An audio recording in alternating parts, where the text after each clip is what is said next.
Bienvenido a Hora de Estudio Bíblico con nuestro maestro el Dr. Lehman Strauss. Este estudio es el resultado del tiempo personal con el Señor, el ministerio pastoral y la experiencia en conferencias bíblicas del Dr. Lehman Strauss. Él nos instruye y alienta con la enseñanza de la palabra de Dios. Ahora, el Dr. Strauss. Muchas gracias. Nuestro tema para esta serie será la resurrección de entre los muertos. Vamos a tomar ese tema en el programa de hoy y en nuestro próximo programa. Querido oyente, déjeme decirle comenzando que la resurrección del cuerpo humano de la tumba es un tema claramente enseñado en la Biblia desde sus libros más antiguos.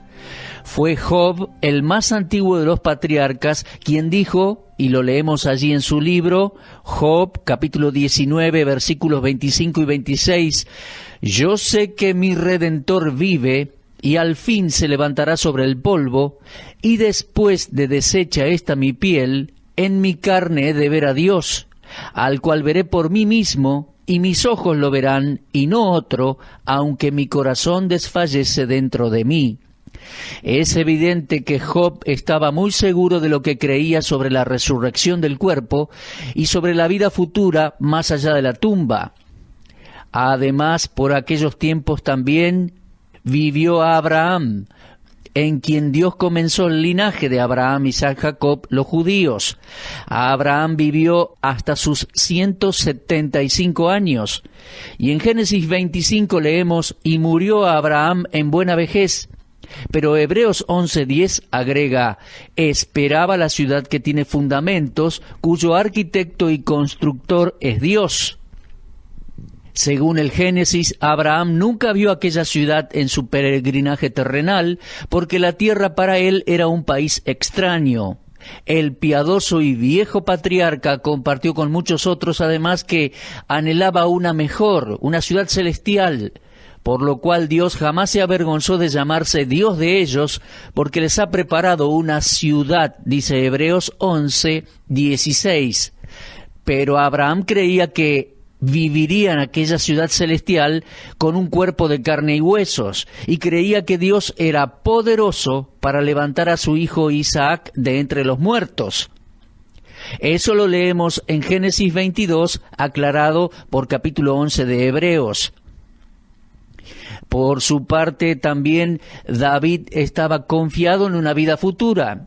Él escribió en el Salmo 16:9, «Mi carne también reposará confiadamente».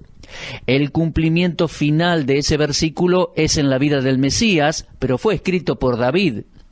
En el Salmo 17:15 dice, «En cuanto a mí, veré tu rostro en justicia, estaré satisfecho cuando despierte a tu semejanza».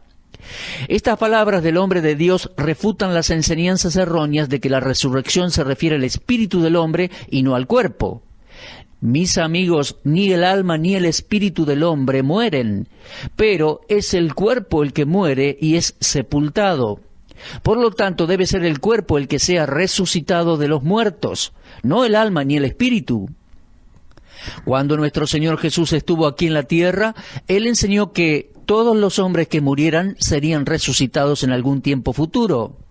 Leemos que en Juan 5, 28 y 29, Cristo dijo, «No os maravilléis de esto, porque vendrá hora cuando todos los que están en los sepulcros oirán su voz, y los que hicieron lo bueno saldrán a resurrección de vida, mas los que hicieron lo malo a resurrección de condenación».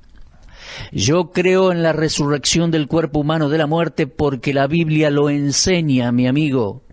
Sin esta esperanza nuestra fe cristiana sería en vano. Nuestras más brillantes esperanzas serían solo burbujas que revientan.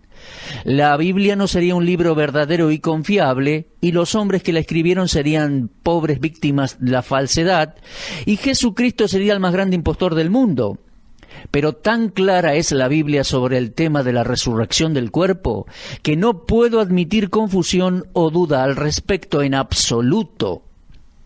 Además, avanzando un poquito en el tema, quiero decirles que mucha gente, entre ellos algunos cristianos, han enseñado a creer que hay una sola resurrección general de todos los muertos al fin del mundo. Bueno, eso es un error que ha robado a muchos creyentes el gozo y la victoria en esta vida. En ningún lugar de las Escrituras se nos enseña que los cuerpos de todos los hombres serán resucitados al mismo tiempo. Ahora, es verdad que todos los muertos serán resucitados y llevados a juicio, pero ni en el tiempo, ni en el lugar, ni los juicios son los mismos. La Biblia distingue entre una primera resurrección y una segunda resurrección. Lo dijo el Señor en Juan 5, 28 y 29.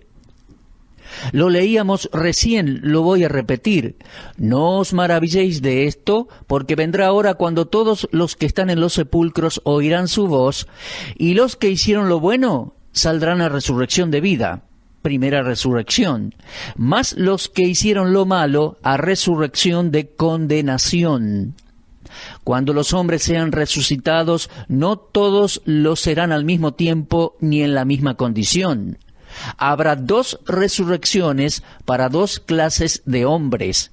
Unos serán resucitados para vida eterna e inmortalidad, mientras que los otros serán resucitados para condenación y separación eterna de la presencia del Señor.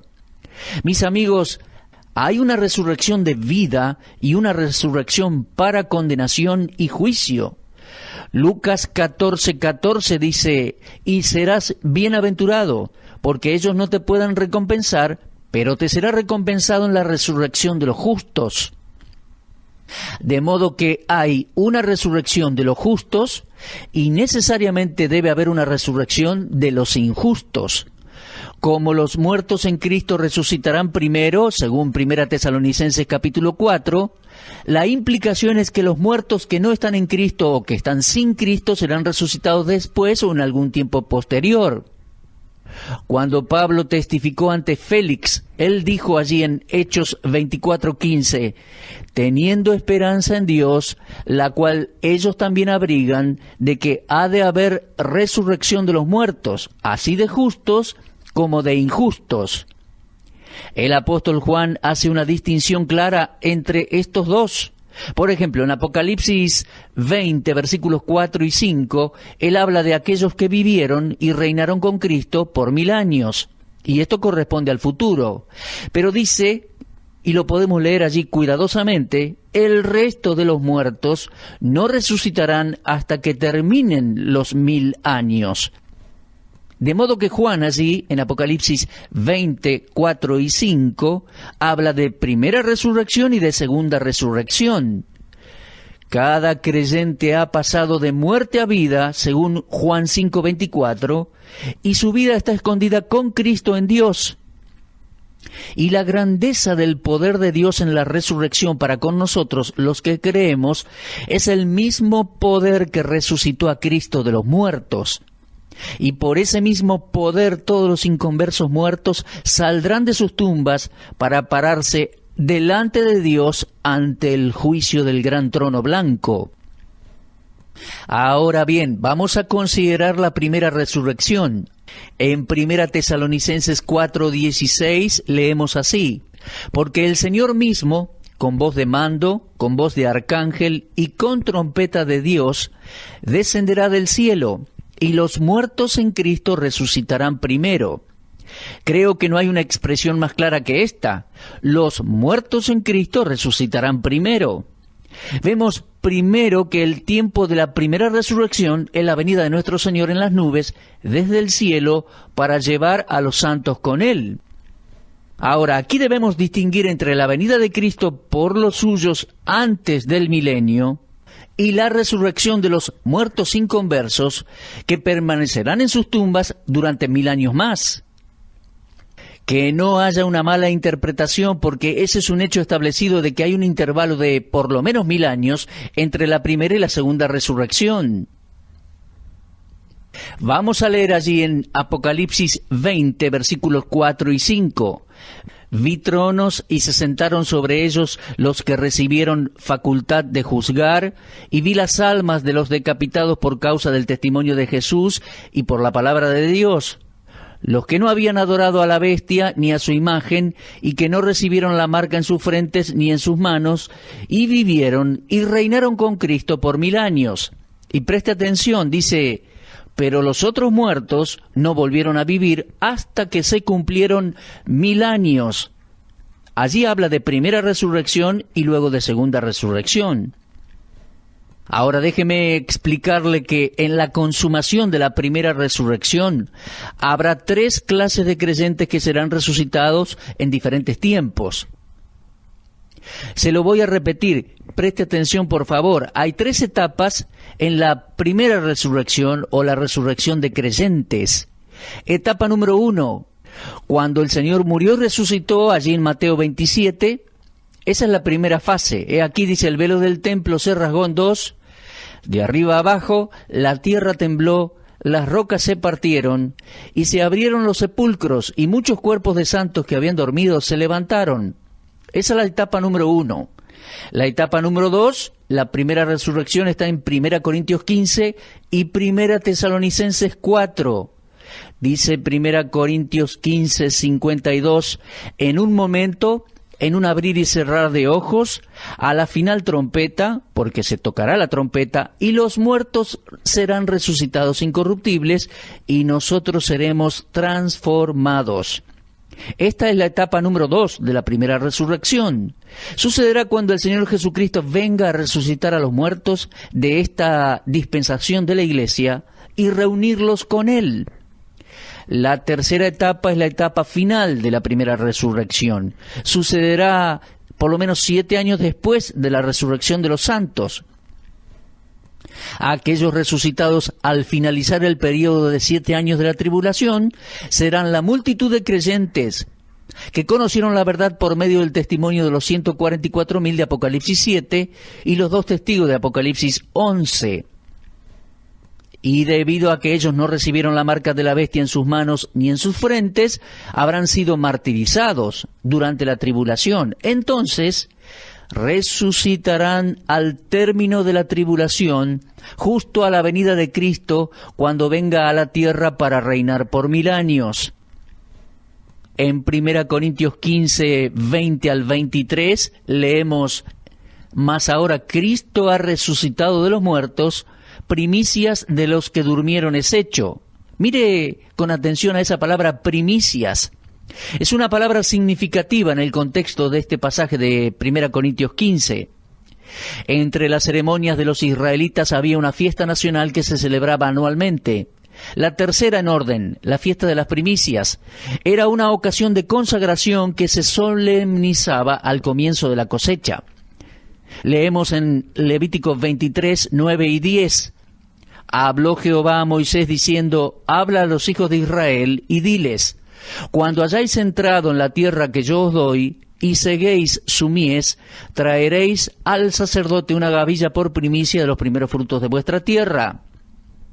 La cosecha estaba dividida en 3 partes. Una cosecha, 3 partes. El fruto de una estación, presentado en 3 diferentes ocasiones. Primero, era la gavilla o atado de los primeros frutos. Era la garantía de una cosecha mayor que seguiría. Esto es un hermoso tipo de la resurrección de Cristo, quien resucitó de entre los muertos y completó la obra de redención y garantizó para todos los que creemos en Él una gran resurrección cuando regrese. Leemos en 1 Corintios 15, 20, mas ahora Cristo ha resucitado de los muertos, primicias de los que durmieron es hecho. Así como los primeros frutos eran una garantía de una cosecha futura que sería presentada al Señor, así la resurrección de Cristo es una promesa de que todos los que están en sus tumbas, que murieron confiando en Él, serán resucitados y traídos a la presencia del Padre. Hablando a los creyentes, Pablo dijo por el Espíritu Santo, en Adán todos mueren, en Cristo todos serán vivificados. Después de los primeros frutos le seguía la cosecha de la mayor parte de granos.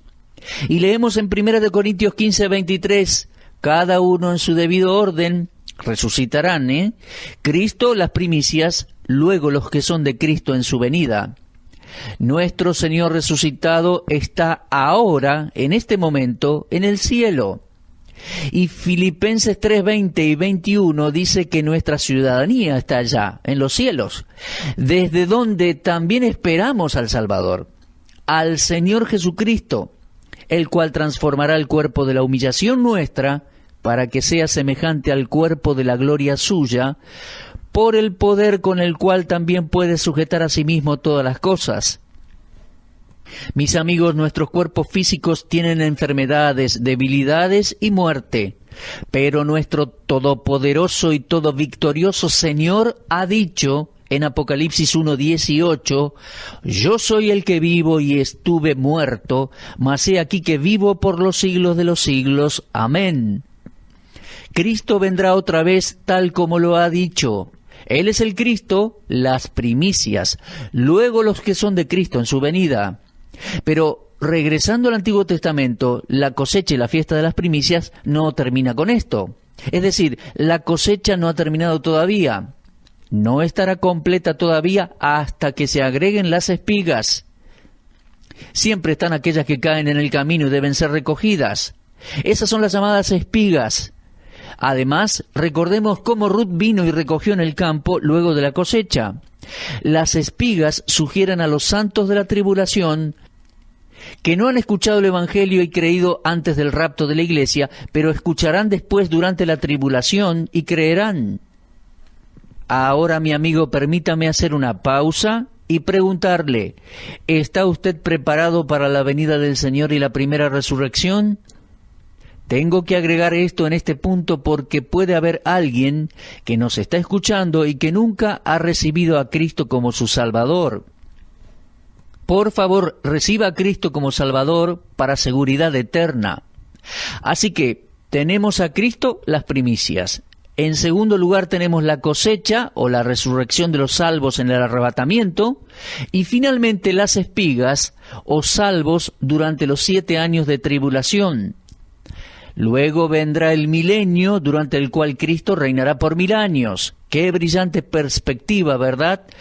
¡Qué brillante perspectiva para aquellos que pusimos nuestra fe en Cristo Jesús! Ahora bien, todo eso forma parte de lo que llamamos primera resurrección, o resurrección para vida, como le llamó el Señor. Ahora vamos a considerar la segunda resurrección. Cuando hayan concluido aquellos 1000 años de reinado de Cristo sobre la tierra, Satanás será soltado por un tiempo desde el abismo y levantará una nueva y final rebelión.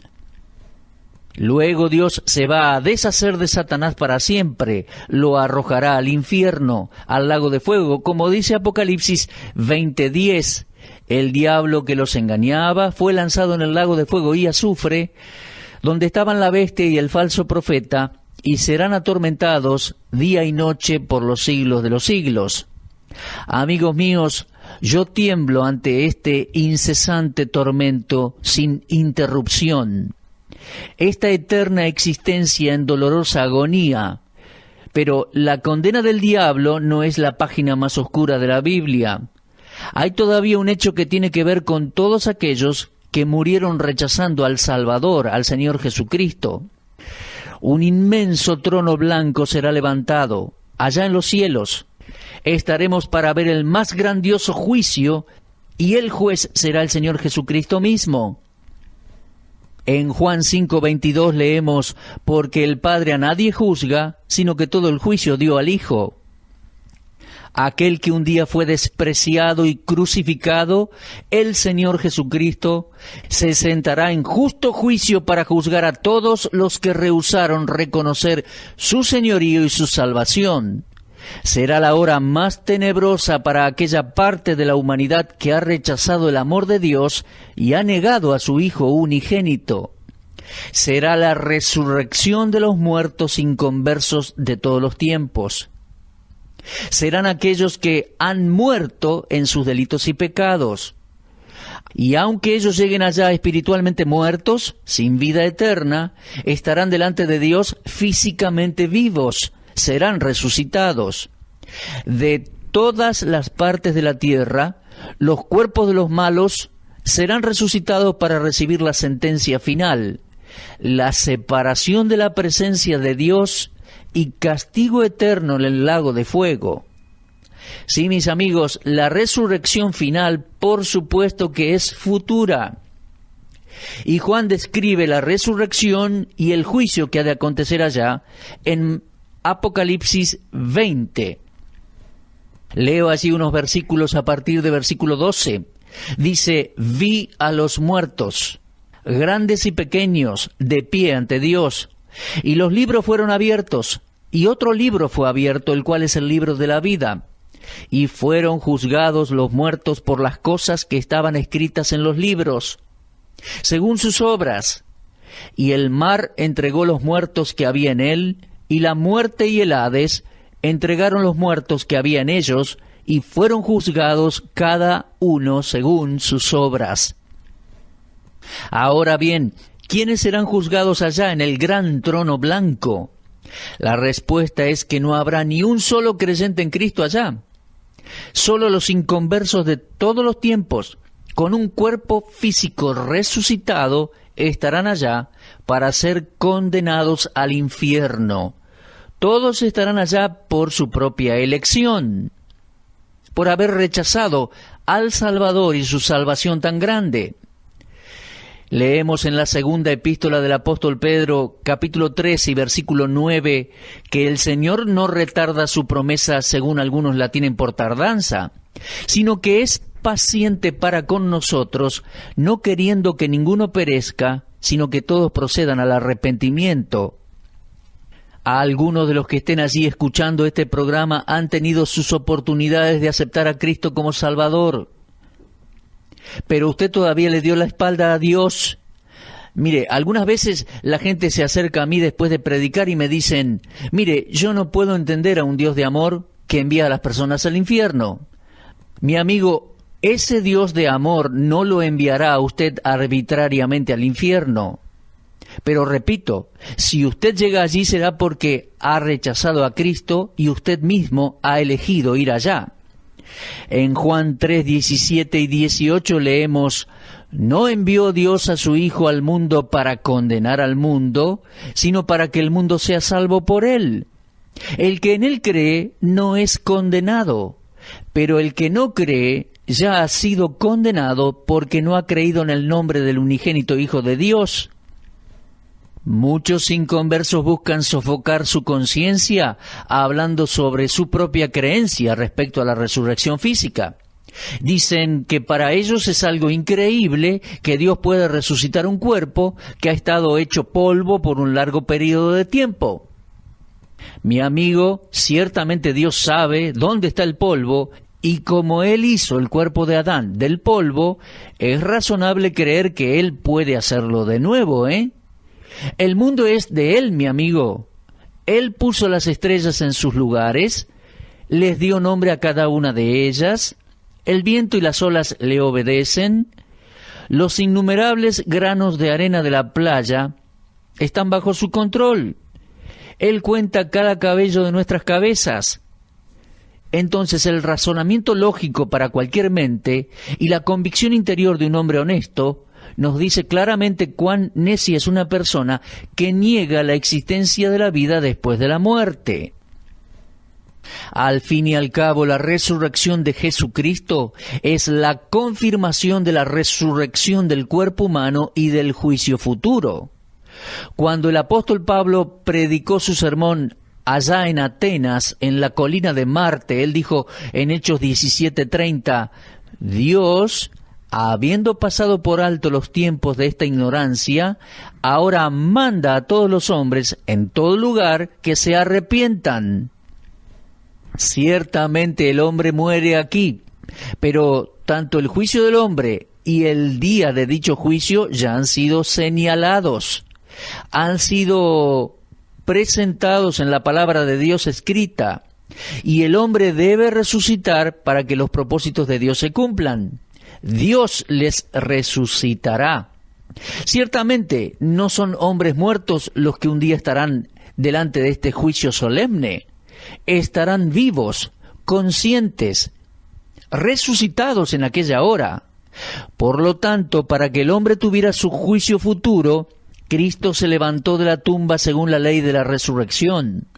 El Cristo vivo, mi amigo, es una confirmación del hecho de que habrá un día de juicio. Mire que yo no estoy intimando ni suponiendo un día de juicio.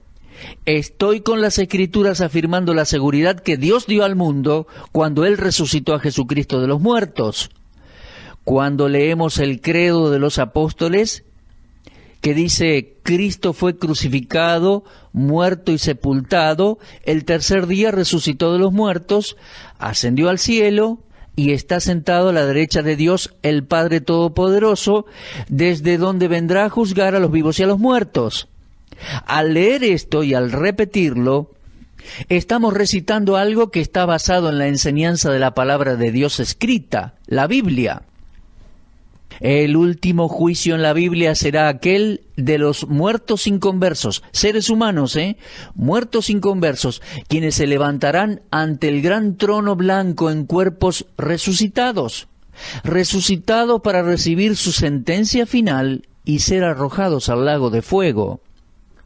Ahora, déjeme explicarle, este no será un juicio para ver si los pecadores están perdidos o no, porque ellos ya están perdidos. La Biblia dice que el que no cree ya ha sido condenado. Los cristianos estaremos allá presentes solo como testigos. Los juzgados serán aquellos de la segunda resurrección, cuyos cuerpos serán levantados de la tumba y cuyos espíritus habrán regresado del Hades. Todos los que no fueron salvos, pequeños y grandes, estarán de pie ante Dios. En nuestros tribunales humanos, a menudo el defendido no aparece en el juicio, y algunas veces un testigo, un abogado o un juez pueden ser sobornados y el culpable escapa del juicio y de la sentencia. Pero en aquel gran juicio final no será así. Apocalipsis 20:12 dice, vi a los muertos, y esto es futuro, final resurrección, juicio final luego del milenio. Apocalipsis 20:12, vi a los muertos, grandes y pequeños, de pie ante Dios, y los libros fueron abiertos, y otro libro fue abierto, el cual es el libro de la vida, y fueron juzgados los muertos por las cosas que estaban escritas en los libros, según sus obras. Es verdad que millones han vivido y han muerto, sin que el mundo los conozca, pero sus pensamientos y obras están divinamente escritas donde la memoria de ellos nunca puede perecer. Una mano con trazo seguro ha registrado la biografía de cada ser humano, y todo el mal está registrado para aquella solemne y terrible hora de juicio final. Mi amigo, si usted es uno de los que todavía no ha recibido al Señor Jesucristo como Salvador, usted está en un inmenso riesgo, y si no recibe al Salvador, va rumbo al juicio final. Si usted ha rechazado la invitación al cielo mientras vive aquí, su fin es el infierno. Debo ser honesto y sencillo en decírselo. Amigo mío, si usted que está escuchando todavía no es salvo, ¿por qué no confía en el Señor Jesucristo como su Salvador hoy, ahora, y puede tener la seguridad de ser salvo para siempre? Estoy seguro que Dios, por su gracia, hará lo que Él dijo que haría. Si usted viene a Cristo, Él dijo, el que a mí viene, no le echo fuera. Así que, por favor, es un llamado solemne, y no solamente de parte nuestra, sino de parte de Dios. Venga a Cristo y confíe en Él. Vamos a cerrar con una palabra de oración. Continuaremos el tema en nuestro próximo programa. Amado Padre, te agradecemos por la oportunidad de emitir la verdad de tu santa palabra. Reconocemos que este es un mensaje solemne. Es la verdad de las Sagradas Escrituras. Oramos para que selles esta verdad en todos aquellos que han escuchado y que han sintonizado nuestro programa en este día. Gracias por las advertencias de tu palabra. Gracias por la provisión de esta salvación tan grande en Cristo Jesús. Gracias también, Dios, por las estaciones radiales que hacen posible esta transmisión y por las oraciones y ofrendas de aquellos cristianos que nos sostienen. Oramos para que el mensaje continúe saliendo al aire hasta que nuestro Señor Jesucristo regrese, y a ti te daremos toda la alabanza, Dios, porque esperamos que tú nos respondas, porque te pedimos todo esto en el nombre santo de nuestro Salvador, el Señor Jesucristo. Amén. Usted estuvo escuchando Hora de Estudio Bíblico con el maestro el doctor Lehman Strauss. Si desea escuchar una vez más este mensaje, visite nuestra página en la internet www.bbnradio.org. Le dejamos la invitación para que el día de mañana nos acompañe aquí, en este mismo horario y punto del dial. Hora de Estudio Bíblico es una producción de BBN.